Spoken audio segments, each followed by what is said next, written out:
Professor Ryan Blumenthal. Blumenthal sounds like a periodic table element. It sounds like a rock band.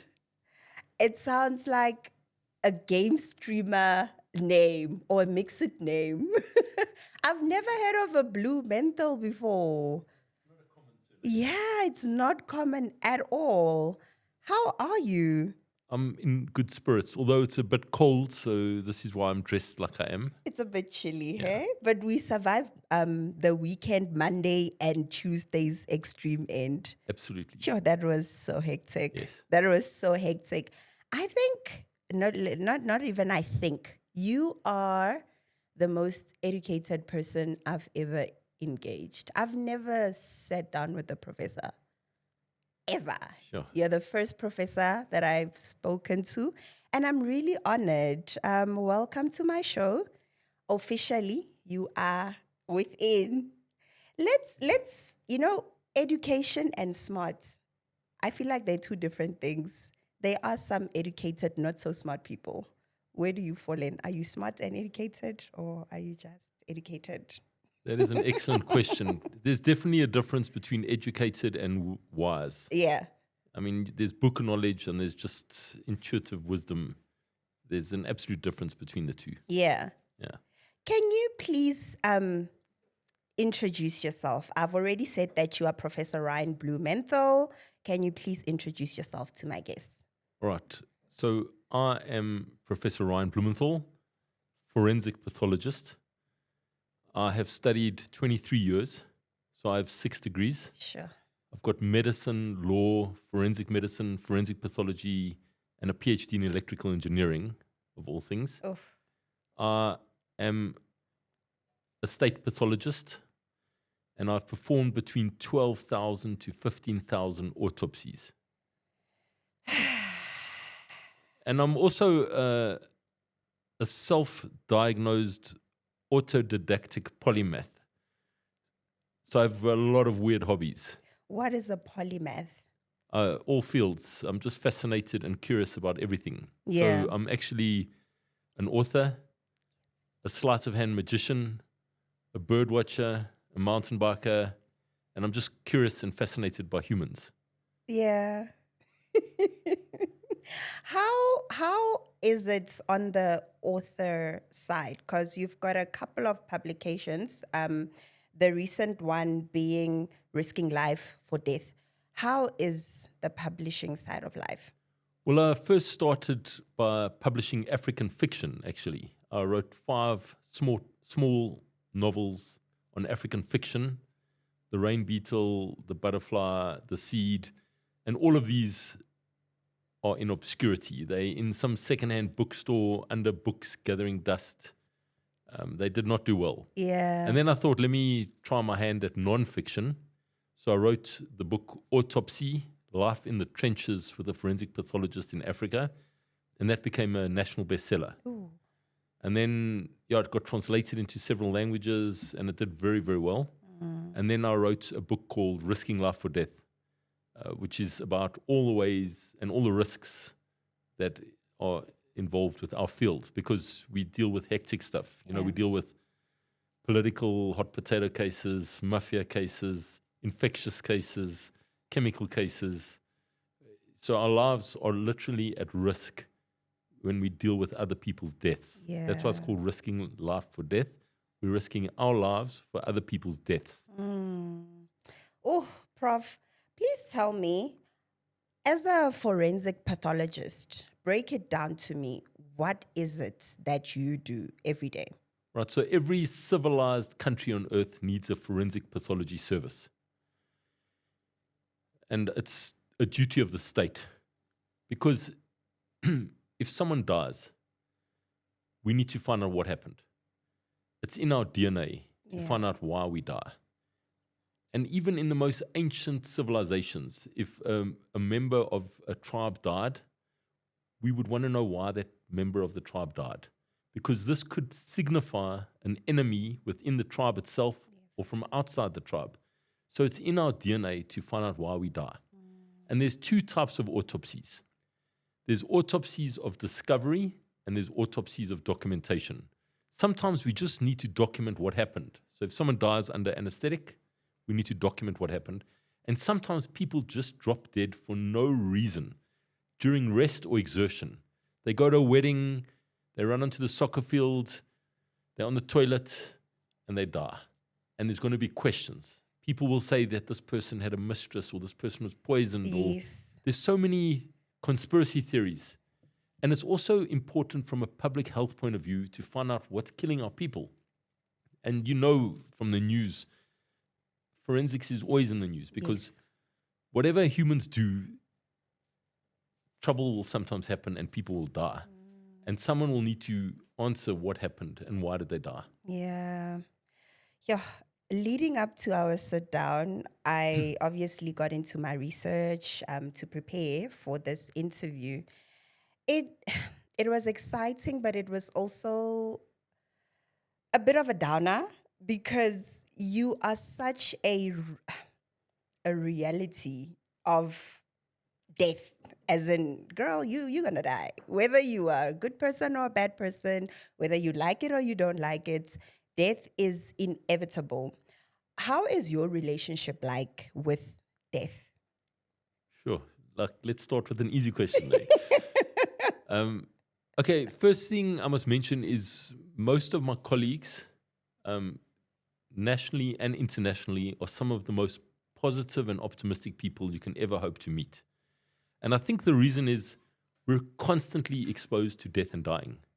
And when you're constantly exposed to death and dying, you realize how fragile life is. And when you realize how fragile life is, you suddenly wake up, shake up, and you realize, why have we got so much drama in life? Most of the drama is self-created drama. And if you realize that, you can die just going to buy a pair of chinos, or a pimple on your face can kill you, or I've seen someone buying his girlfriend flowers. Yeah. And then on the way to deliver the flowers to his girlfriend, he gets killed in a pedestrian vehicle accident. And the senselessness and the brutality of what we see on a day-to-day basis, if you realize this, you realize why is there so much drama? And most of the drama we have in life is self-created, human-created, interpersonal drama. And it's so unnecessary. I mean, we live on probably the most beautiful planet in the whole universe. Yeah. We got everything going for us, and yet what consumes us in our days just petty truffles. Yeah, yeah.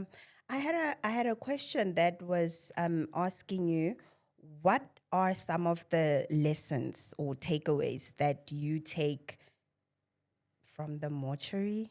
Okay, that is one of my favorite questions. Yeah. Because from my autopsy table, I can tell you so much about what is happening in the world. I can tell you if a new gang has moved into the neighborhood. I can tell you if there is a new emergent drug or disease that's on the streets without leaving my mortuary. And I can even tell you the happiness and health of the nation. All this from my autopsy table. May I give some examples? Please. So, for example, I've seen people are getting fatter. The anterior abdominal fat wall thickness from when I started to now has definitely increased in the entire population. And I've also got plenty lessons to share with the living from the autopsy table. For example, I would say in our country, there is no reason to go out after midnight. Oh. Well, why would one go out after midnight? Every day I get a docket, and if I look at the cause of death for my accidents and homicides, it's 1 a.m., 2 a.m., 3 a.m. So there's no reason to be out after midnight in South Africa. That is a fact. And there's so many lessons that there are to share. We can go through all of them one by one if you want. Dog. Ooh, yeah. Ooh. Please tell me, how do we classify unnatural and natural causes of death? All right. So I'm going to take a step back here. Mm-hmm. Any single population on Earth, whatever the population is, as a thumbsuck, 1% of that population will die a year from natural causes. So if South Africa has 64 million people, 650,000 people will die of natural causes every year. Okay. And these people do not require a medical legal autopsy. However, unnatural deaths, these are deaths that require investigation, medical legal deaths. There are about 60 to 80,000 unnatural deaths in South Africa, and these require a medical legal autopsy. This is where medicine and law come together. And there's a very specific diagnosis of what is an unnatural death and who gets an autopsy. And there's 4 species. Okay. So if you die due to a force, direct, indirect, chemical, physical, lightning, poisoning, you're going to have an autopsy. Oh, okay. If you die under anesthesia during therapeutic, diagnostic, or palliative, any type of procedure, you're going for an autopsy. Number 3, if you die during an act or an omission on the part of a doctor, for example, if they inject you and you die, or if someone doesn't feed you, an act or an omission, you come to autopsy. And the last one, which is my most thrilling for me, is any sudden, unexplained, or frankly suspicious death where someone just drops dead at rest or exertion. So these make up about 60 to 80,000 unnatural deaths in South Africa, with an average of about 72,000. There are currently only there's about 70 to 90 forensic pathologists in the whole of South Africa. So we're all working very hard. And we're all doing about 450 to 650 autopsies per person per year. And South Africa needs actually about 380 forensic pathologists just to play the game. So we're all very much overworked here. In America, the average forensic pathologist only performs 250 autopsies per person per year. And as I said, we're performing 450 to 650 autopsies per person per year. So we're all burning out. Yeah. And we need 2 to 3 assistants per forensic pathologist. So we need about 800 to 1,100 assistants to help us. Because it's manual labor to do an autopsy. It's the biggest procedure in the whole of medicine. Don't let any surgeon tell you otherwise. It's massive. An autopsy, you don't get bigger than an autopsy. Sure. When we spoke yesterday, you mentioned at around 6 that you had 8 autopsies for the day. Yes, yesterday we had 8 autopsies for the day. How many autopsies would you say you do in a work day? Well, it depends where you are in South Africa. So some mortuaries are busier than other mortuaries. So we've got M1 to M6 mortuaries, which is small town mortuaries to big inner city mortuaries. That's where you are. Well, the most busiest mortuary in South Africa would probably be Germiston. Okay. They can have up to 70 to 80 mortuaries on autopsies on a Monday. Cape Town's very busy. KZN's very busy. So yeah, it can get very, very busy. Yeah. How long does the process take? Right. So the process is broken down into the macroscopic diagnosis. This is the actual autopsy itself, which is a messy, muddy, bloody, smelly, greasy, charred, sawing, loud, smelly. Did I mention smelly? You mentioned smelly. That's the macroscopic. That's the macroscopic, where we see what happened just with our eyes. Then there's the special investigations, which is your toxicology, your histology, etc. And that can take a bit longer. And then it takes time to sign off the actual report. And obviously, any chain reaction is as fast as its slowest process. So, for example, if toxicology is not out, then the entire autopsy can take time. And then we look like we're not doing our work. Meanwhile, we finished it, but there's no toxicology results. Yeah. And remember, any single case could have toxicology on board. And just remember, any single case can be a murder. Yeah. Doc, during your studies, why did you specifically move towards forensic pathology? Because I saw a video from a medical doctor and he literally said, forensics is the worst chapter of a medical doctor's and he will never do it. And people who do forensics are a special breed. Why did you go there? Well, we are a special breed. I'm not going to deny that. It's not for everyone. It is a type of calling. I mean, imagine waking up and you're in a very good mood and the world is beautiful and the air is crisp and fresh and the sun is shining and the birds are singing, and then you got to go into the autopsy suite and deal with a decomposed body, a multiple gunshot and a rape homicide. This is not a good way to start a day by any account. So, but what keeps us going is the reason why we chose it. Yeah.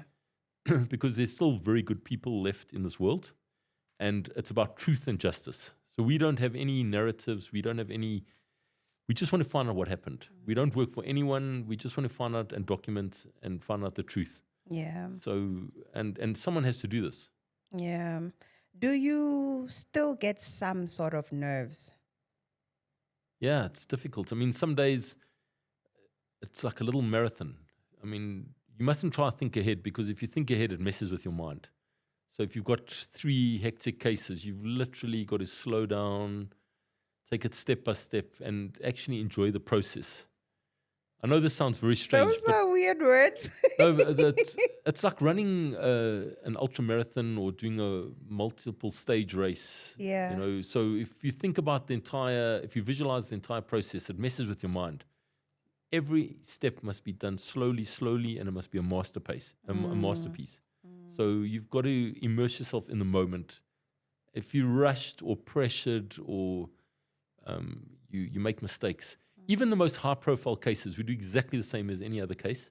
We just do it slower. Yeah. There's excellence in taking things slowly. Yeah. Now, how do you come from the mortuary table, walk out of that room, and go be Ryan? Well, this comes down to training. So we're very well trained. And the metaphor I like to give to everyone is the ship captain metaphor. Okay. So if you want to become a ship's captain, the first thing you need to do is study at the feet of a ship captain that has sailed the 7 seas. This captain must have sailed rough waters. Yeah. Number 2 is they need a good ship. Number 3, they need good crew. Number 4, you need to know where you're sailing. You can't just sail around the harbor. Yeah. Number 5, there must be lighthouses, otherwise you're going to crash into reefs. So you need people that can protect you and let you sail properly. But you need to have people that know where the dangerous reefs are. And then you can sail. But if you haven't been trained well under an expert captain, you're going to find yourself shipwrecked in life. And there are many shipwrecks out there. Yeah. So we are trained very, very well. It's like any other super speciality, like a pilot, like a neurosurgeon, like a pediatric surgeon. We are trained for this way of life. Psychologically, though, mentally, emotionally, how do you cope? Do you sleep okay at night? I'm more traumatized by ex-girlfriends than my work. This is the reality, eh? No, they train us for work. They don't. So I call it the 3 battlefronts of life: work, Yeah. health, relationships. Okay. We're all trained for our work life, but no one trains us for our relationships and our health. That's true. And these are the 3 battlefronts of life. And when I read suicide notes, it's always one of those 3 themes: work, health, relationships. This is the reason why people kill themselves. So we need to attack each battlefront with the same intensity. So we train, the work is sorted. We've trained and we know how to do this professionally. But it's the home life and your health life that you need to attack with equal intensity. Yeah. Are you dating? Are you married? Do you? Currently, I have a girlfriend, yes. How's that going? So far, so good. Is she in the medical space as well? One must be a captain of the ship of the sea for rough waters.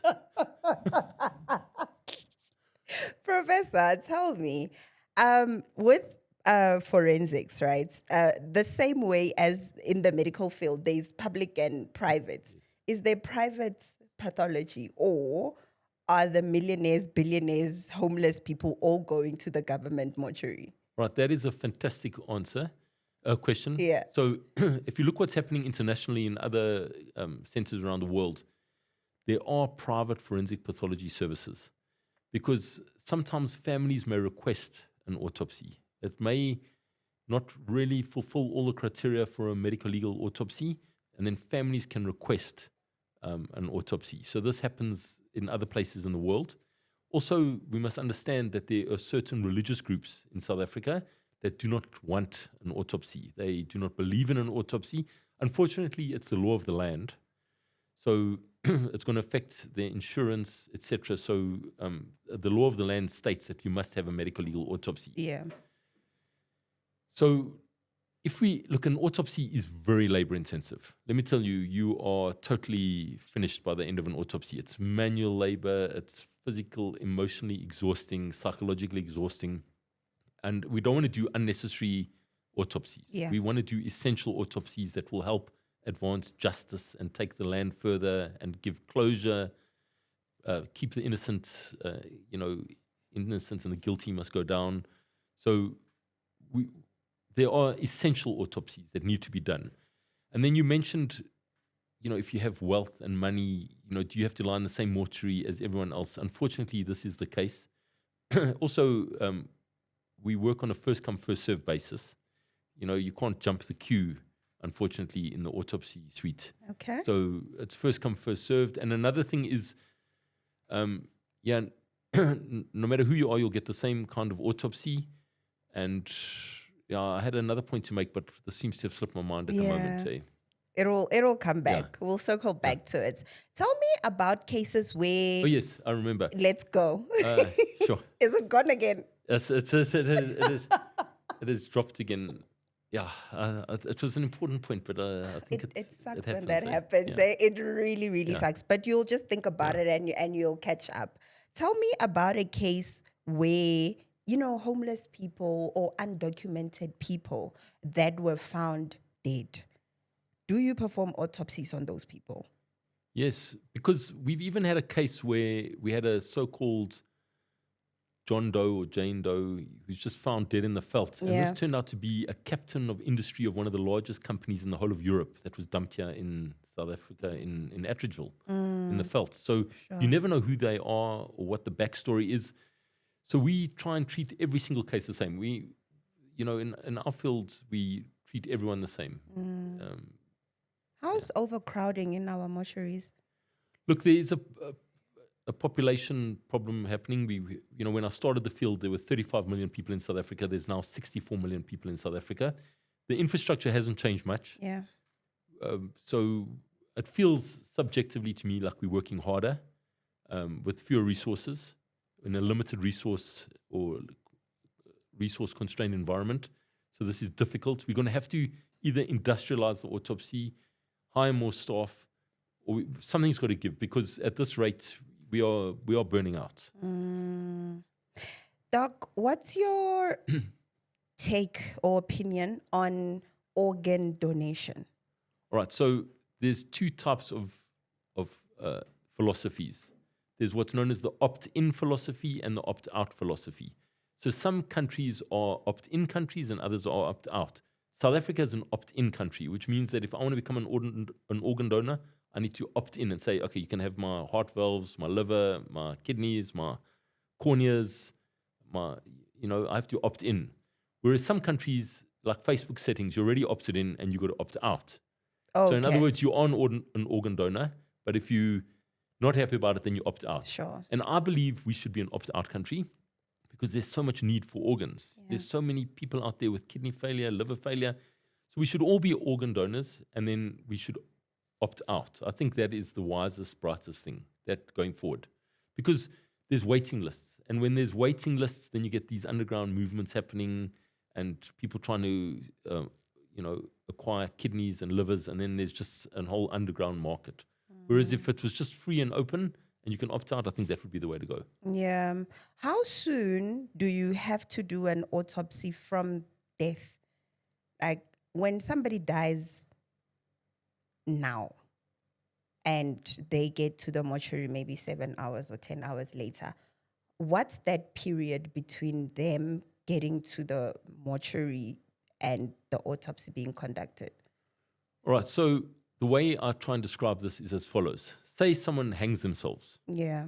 Now, I can discover that body immediately, an hour later, 3 hours later, a week later, a month later, 6 months later, a year later, 5 years later. So the entire time the body decomposes, but there's still evidence. There's the noose left over, there's the clothing. So we want to do the autopsy as quickly as possible because that's where all the good evidence is. Because as time goes by, you lose evidence. So we're acute pathologists. We want to do this as quickly as possible. And what's your take on cremation? All Right. So just as an interesting fact here, there's only one diagnosis you can make after cremation, and that is thallium poisoning. So if someone kills themselves by drinking thallium and then gets totally cremated, we can still take those ashes and diagnose the cause of death, thallium, because there's no thallium in the human body.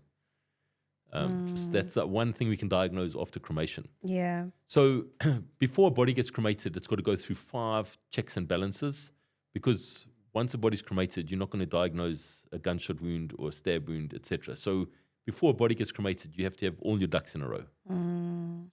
Do we? And there's a new thing now called aquamation, and there's promession. So there's many new things coming into the market. There's a lot of new where things they coming. freeze you with liquid nitrogen and shake you on one of those gym machines. And preserve your brain. Yeah, there's a lot. The death industry is a multi-billion-dollar industry. Yeah. They can shoot you into space. They can send you to the Mariana Trench. They can compress you into a diamond. No, there's crazy stuff out there. Eh? Doc, how does your work, what happens with babies and infants? All right. So firstly, this question, I believe, is a bit of a loaded question, because we treat everyone the same. So no one ever asks this question of the elderly, for example, because when you talk about vulnerable groups, it's all vulnerable groups. So all vulnerable groups are treated the same, and everyone is special to someone. So we don't trend. No one is more special than anyone else, whether it's homeless or multi-billionaire. Everyone gets the same standard operating procedure. Yeah. We are the ultimate equality people. We don't trend. If there's a sudden unexpected death, we get in, we get our data, we get out. Yeah. Unemotionally.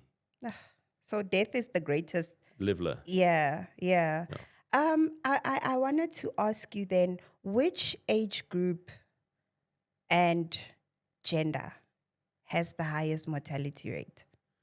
Well, it depends. One would have to look at the population group that one is serving. So obviously in South Africa, we've got a large African population. So that would obviously make up our denominators. Yeah. So that would look like it's the most coming in. But it's all based on your denominators. So that's why the statistics of these things is actually quite difficult. Yeah. You may think that a rate is very high for a certain race. Meanwhile, that race is just more than the other races. Yeah. Meanwhile, there could be more dying of another race. Yeah. So these things are very technical, actually.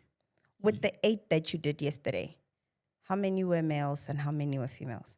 Yeah, so that's also very, very difficult, but mostly are men, because, men have testosterone and we get into trouble. Yeah. And what would you say is the leading cause of death in people? Well, if one... Or maybe top 3. So I can give you some basic stats for South Africa. Yeah. So let me start off by saying, do you buy lottery tickets? No. All right, so if you did buy lottery tickets, the chances of you dying an unnatural death on your way to buy a lottery ticket is greater than you winning the lottery. Statistically. That is wild. Can I say that again? Yeah. If you buy the lottery, the chances of you dying an unnatural death in South Africa on your way to buy the lottery ticket is greater than you winning the lottery. Look at how many lottery tickets winners there are, and look at how many unnatural deaths there are. There are many, many more unnatural deaths. And if one looks at just the stats for South Africa, we've got about 25,000 homicides per year. We've got about 15 to 20,000 motor vehicle accidents per year. And we've got about 15,000 to 20,000 suicides per year. So actually the chances of dying under homicide is greater than dying under a motor vehicle accident in South Africa. Oh. We have a huge homicide rate problem. Yes. Followed by, would say, motor vehicles. Motor vehicles and and suicides, yeah. What do you think causes suicide? Well, so I did my thesis on suicide. Yeah. So from an autopsy point of view, so remember, we don't ask why. In our field, we just see the stats. This is for the humanitarian, the humanities to ask why. We don't know why. My answer to that is they probably had their reasons. Yeah. I don't know why anyone does anything. All I can say is this happened. So, but I have done the largest series on earth of suicides pre-COVID, during COVID, and after COVID. And we looked at everything. what age group, what method, what time of day, what season. So, and suicide, if that is not pathology, I do not know what is pathology. Because our greatest will is to survive. Yeah. I mean, if someone chases you, you want to fight, flight, or freeze. So to suddenly take yourself out the gene pool, if that's not pathology, I do not know what is pathology. We don't see this in anywhere else in the animal kingdom. I mean, giraffes sometimes maybe commit suicide. Whales sometimes beach themselves. Lemmings jump off cliffs. But humans, we're one of the only species on Earth that really takes ourselves out the gene pool. So it's a great independent predictor of the health of a nation. So you can see this country's got a higher suicide rate than that country, which means something's going on. Yeah. Yeah. Are exhumation cases common? So exhumation cases in layman's language is a schlep. They are a lot of hard work. I mean, you need a lot of permissions. You really don't want to go there. It's very labor intensive. I mean, you need a team to re-dig the body out 6 feet underground. You need soil samples from around the grave. You got to photograph everything in situ. It's very labor intensive. We try, and I mean, that's why we get one bite at the cherry. We want to do a proper autopsy the first time around, and we don't ever want to get to the situation where there's an exhumation. Yeah. It is costly. It is labor intensive. It's very disruptive to, the families. It's reopening old wounds. It's before you do an exhumation, you got to have all your ducks in a row. You don't want to get there. We want to avoid exhumations. Yes. Prof, you recently attended this year's Africa Society of Forensic Medicine, which was themed Reimagining Forensic Practice for a United Africa, right? This was the 12th year anniversary, and I wanted to ask, 12 years later, where would you say that we are as South Africa with regards to forensics? Right, so the ASFM conference was held at the CSIR Pretoria, 10 to 13 March 2025. Yes. It was a highly successful conference. We had 12 heavyweights from around the world come to South Africa and share their views and philosophies with us. It was very well attended. We had people from the whole of Africa attend, French-speaking, English-speaking, even Berber-speaking.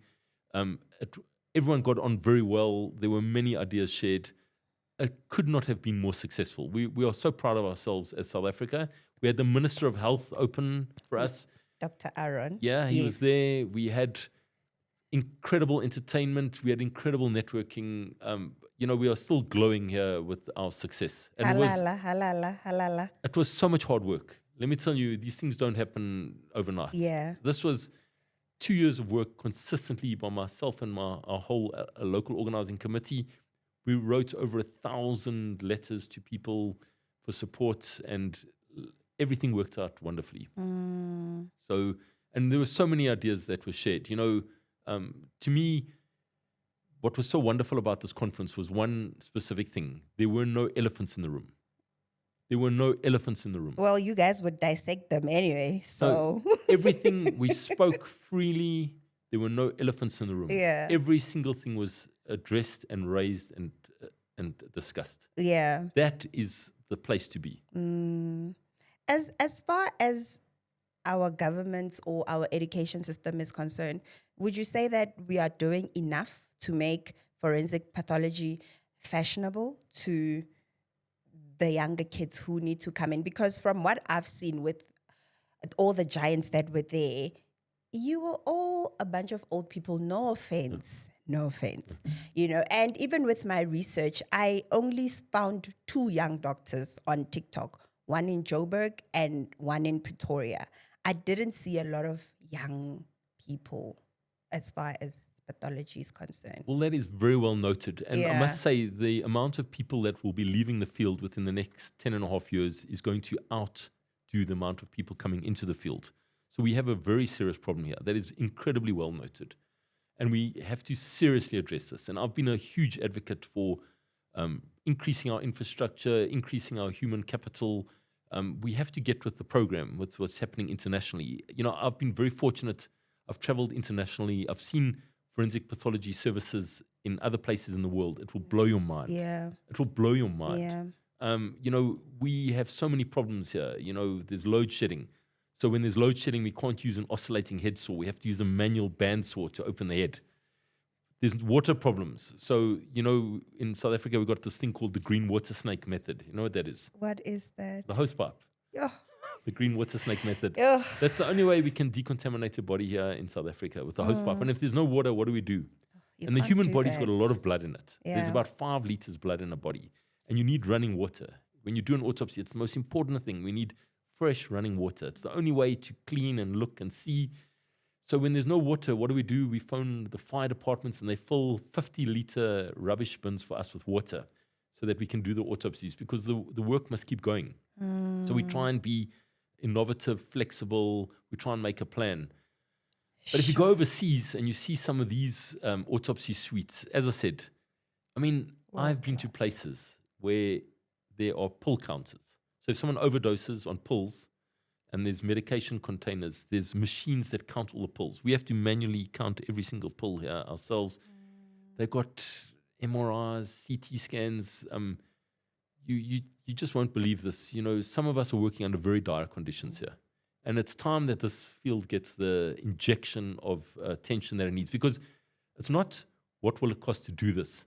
It's what will it cost not to do this. Yeah. You've seen every single day you open the news, it's a forensic case. Yes. Every single one of our cases, and you're as good as your justice system and your forensic system. If you don't have all the resources and the people and the knowledge and intelligence and experience to manage these cases, the civilization of a country deteriorates. Prof, to some young people who are going to be watching this show who are interested, because I did see interest online, but I think there's a lack of information.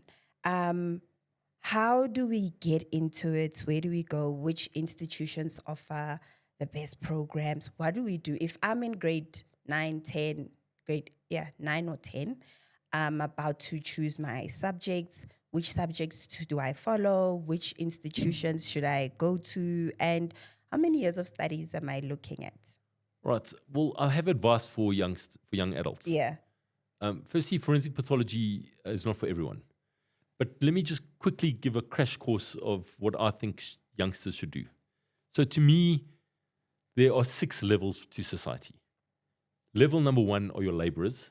These people are the essential workers that keep society running. We saw who they are during COVID. Yes. These are your cashiers, garbage collectors, builders. These are your laborers. They help us with our infrastructure. Once a labor society has established itself, then you get a warrior society, because you need safety and security. So these are your police, your soldiers, your fire people. That's level 2.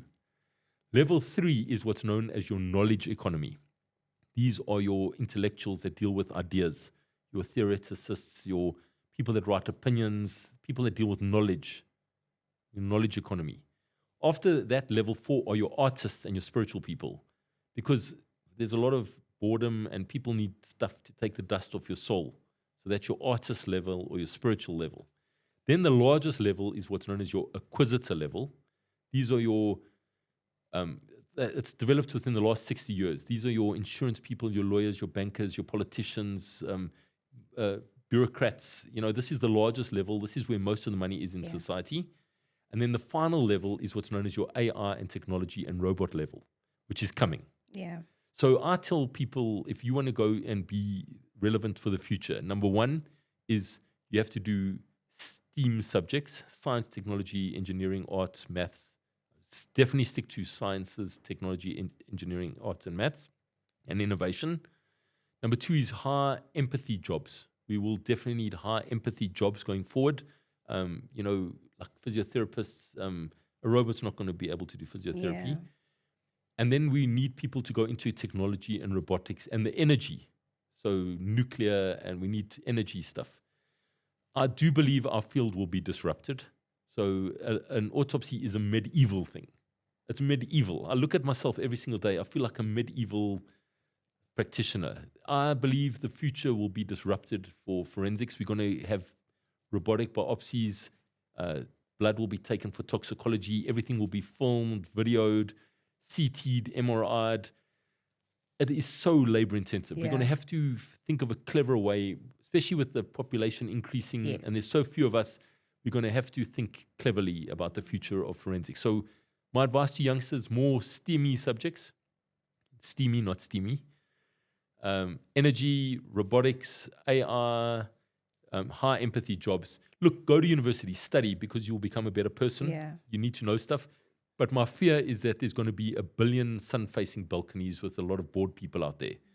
And we are literally going to, in the future, have our ocular glasses.